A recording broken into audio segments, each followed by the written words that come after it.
What's up, you amazing people? It is I, Nima, and today I want to talk about the fact that I beat CrisTales. Yes, CrisTales. I didn't actually expect to beat this game, but I did, and I'll talk about it because, well, that's the whole point of this series. Before we get into it, I do want to remind you guys to please hit that like and subscribe button and ring the bell. Like I said with the last episode in the series, I was going to talk about games I've been playing and not reviewing, or not bringing to the forefront and not making videos about, but games that I'm just playing. And CrisTales is one of those games. I never expected to beat it. I played it on my Xbox Series S, like with Game Pass, and I liked it, and I thought it was cool, but it just wasn't the type of game. I thought it would work better on the Nintendo Switch, if that makes sense. But to make things even more convoluted, when it did come out for the Nintendo Switch, I didn't want to pay for it because I thought that was a waste of money. I could just play it on Game Pass. But about a month ago, during one of my wife's hospital stays, I ended up going to a local game store, and I saw a copy of CrisTales. I picked it up because it was a decent price, and having a physical copy of it, I thought would be a good move. I think it's one of those like collector games, maybe. But even if not, it was cool because it had an instruction booklet and it had a lot of the niceties that games don't have anymore. Now, CrisTales is arguably the most linear RPG I've played in a very long time. The exploration of this game lives in its gameplay, not exactly your actual exploration.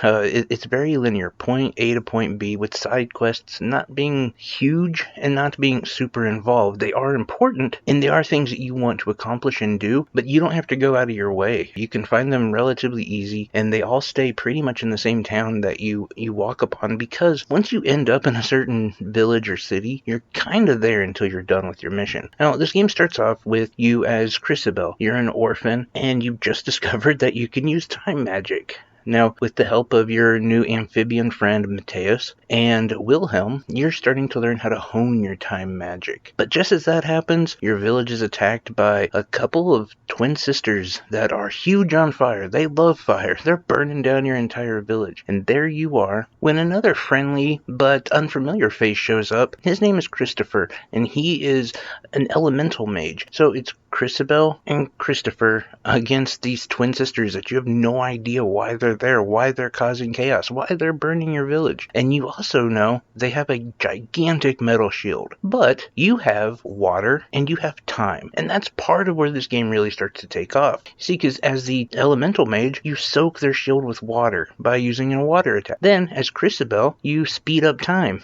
causing rust, causing their defense to go down. This is a really cool idea, and this is implemented throughout the game here and there. And I think that's a really interesting aspect of the game. And the entire story I don't want to ruin for anyone, and it is very difficult to follow, and not because of time travel, oddly enough. In fact, this is one of the very few stories about time travel that the time travel actually holds up. It's just the game itself is rather vague. You do know that the Time Empress is the one who sent these twin sisters after the village. She's in a way to make chaos in any way possible, and through the fact that she'll mess with like elected officials and their beliefs and their theologies to destroy a village from the top down, or she'll create monsters in villages to literally destroy it from the bottom up. There's all sorts of different stuff that goes on in this game, and the story itself is pretty rich and complex, and it does have you caring quite a bit about a lot of the characters. Now, the other thing I found kind of interesting, though, is that this game has set roles, but then it doesn't. For the longest time, Christopher is your mage, but also your DPS guy. So he's pulling double duty for a good chunk of this game. Meanwhile, CrisTales is not really great at anything besides support and healing. And you would think, like, time mage, she's the one with the big time sword,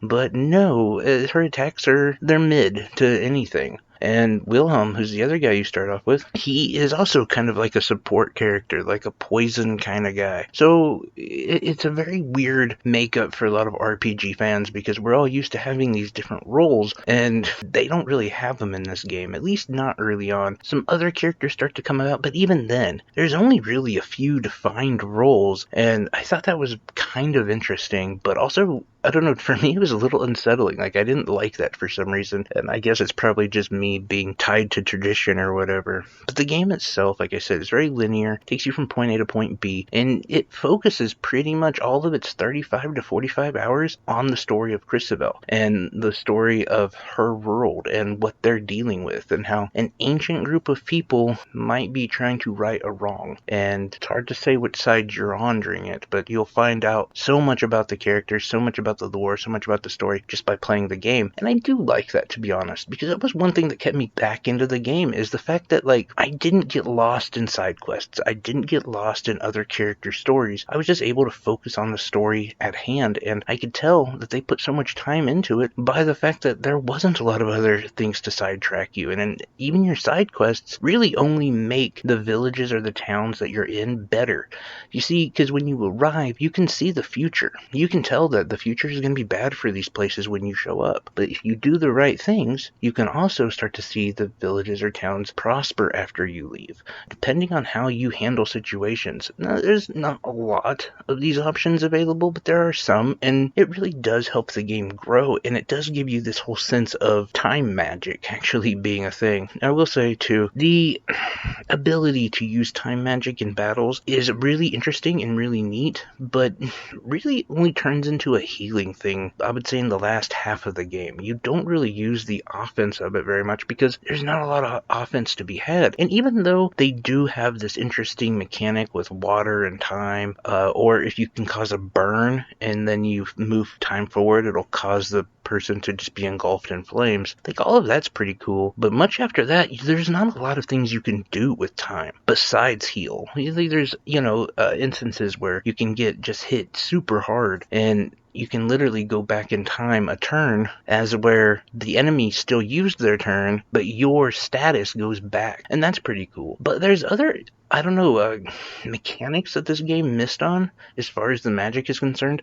Like, you can soak by using a water attack. You can soak an enemy, and then you can use electric attack, but it doesn't do anything. It hurts the same amount. But as we all know from Pokemon, this should cause major damage. Water, electricity, not good. But they don't have that as a role, and I don't know, that for me is a missed opportunity. But in a lot of ways, this game does come across as a loot kind of game that has you in relatively limited spaces. But again, you kind of overlook it because of the story, because of the fact that you really do care what's happening in the villages that you're at. It's a good game, and one that I think everyone should check out at some point, even though I would say it's not the best RPG I played, but it is really good. And even though the time mechanic stuff gets a little, I don't know, like, I'm glad they didn't, like, just completely infer the time mechanic stuff, but I also think they could have done a little bit more with it. It still does make for a really good game and a really good RPG. One that I really hope they make a sequel to. Anyway, guys, let me know if you're playing CrisTales, or what your thoughts are on it, or what games you guys are playing, what games you're beating. I'm curious to know any and all of your thoughts down below. If you stayed with me this entire time, thank you so much, and you earned yourself a free 5-minute call for any therapy that you need, or if you need me to, I don't know, break up with a partner or a spouse